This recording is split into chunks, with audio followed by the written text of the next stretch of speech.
Salut, c'est Julien. Aujourd'hui, on va parler d'argent et plus précisément de comment transformer 2000 € par mois en 4000 €.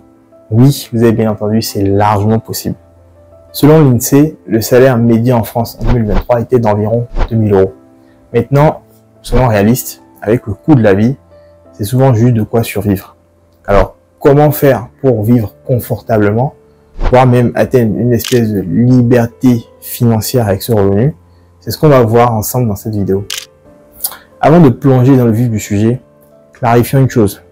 Pourquoi je prends le salaire médian et non pas le salaire moyen? Imaginez un groupe de personnes. Si une personne dans ce groupe gagne beaucoup plus que les autres, ça fausse la moyenne globale. Le salaire médian, lui, ce qu'il fait, c'est qu'il divise la population en deux. C'est-à-dire qu'il y a une moitié qui va gagner moins et il y a l'autre moitié qui va gagner plus que le salaire médian. C'est donc une image qui est plus fidèle de la réalité d'un salarié moyen. Maintenant, passons à l'action. Vous gagnez 2000 €. Voici comment vous devez chercher à répartir. Vous devez mettre 50%, soit 1000 € pour vos besoins essentiels, le loyer, les factures, les courses. L'astuce ici, c'est de limiter votre loyer à 30% maximum de votre revenu, soit 600 € grand maximum. Si vous vivez chez vos parents, profitez-en pour épargner un maximum d'argent. Ensuite, 30%, soit 600 € pour vos plaisirs, les sorties, les loisirs, les voyages. C'est important de se faire plaisir, mais gardez cette limite en tête. En fait, en réalité, ce sont des dépenses qui ne sont pas indispensables, mais ce sont des dépenses qui vous permettent de garder un certain équilibre psychologique et un bien-être mental. Ensuite, 20%, soit 400 € pour l'épargne. C'est là la clé pour votre avenir. Donc, mettez en place un virement automatisé, comme ça, vous n'aurez plus à y penser. Cette règle, c'est la règle des 50-30-20. C'est une règle de base qui ne fonctionne pas dans tous les cas. C'est-à-dire qu'il faut l'adapter à vos revenus. Si vous gagnez moins de 2000 €, vous pourrez épargner moins de 20%. Et si vous gagnez plus de 2000 €, cherchez à épargner plus de 20%. L'étape suivante, c'est de vous constituer une épargne de sécurité. C'est l'équivalent de 6 mois de dépenses. Dans notre exemple, ça fait 6000 €. C'est votre filet de sécurité en cas de coup dur.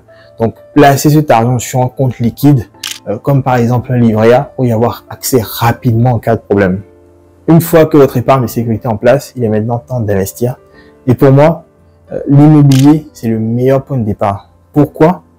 À cause de l'effet de levier. C'est-à-dire que la banque vous prête de l'argent, parfois même sans apport, qui n'est pas possible en bourse. Donc, vous investissez, vous créez de la valeur pour des gens et vous vous enrichissez.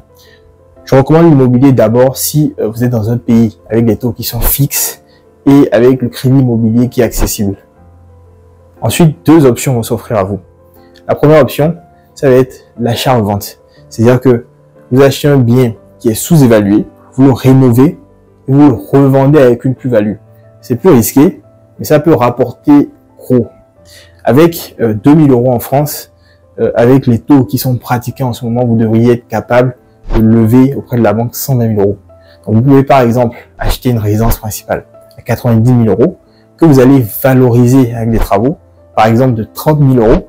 Et ensuite, vous allez revendre cette résidence principale après y avoir habité au bout de quelques mois pour empocher la plus-value qui, je le rappelle, en France est sans impôt.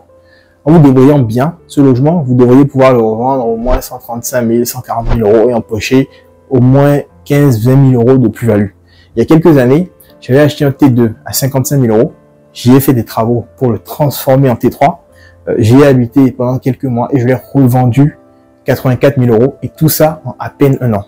Alors attention, ça demande d'être formé et de comprendre plusieurs aspects de l'immobilier. La deuxième option, c'est l'investissement locatif. Ici, vous achetez un bien pour le louer, soit en longue durée, soit en courte durée. C'est beaucoup plus accessible à tout le monde et ça génère des revenus qu'on peut qualifier de quasiment passifs. En fait, avec l'immobilier, vous pourrez facilement augmenter vos revenus de 300 € en location longue durée à 800 € en location courte durée par mois, voire plus. Donc imaginez, vous passez de 2000 € à 2800 € tout en vous constituant un patrimoine. Ensuite, vous pouvez répéter l'opération chaque année. L'objectif, ça va être de diversifier vos sources de revenus.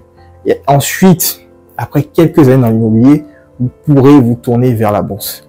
L'idée, c'est évidemment de ne pas mettre tous ces œufs dans le même panier et de vous enrichir. Retenez ceci, avoir deux sources de revenus qui vous rapportent chacune 2000 €, c'est plus sûr qu'une seule qui vous rapporte 4000 €.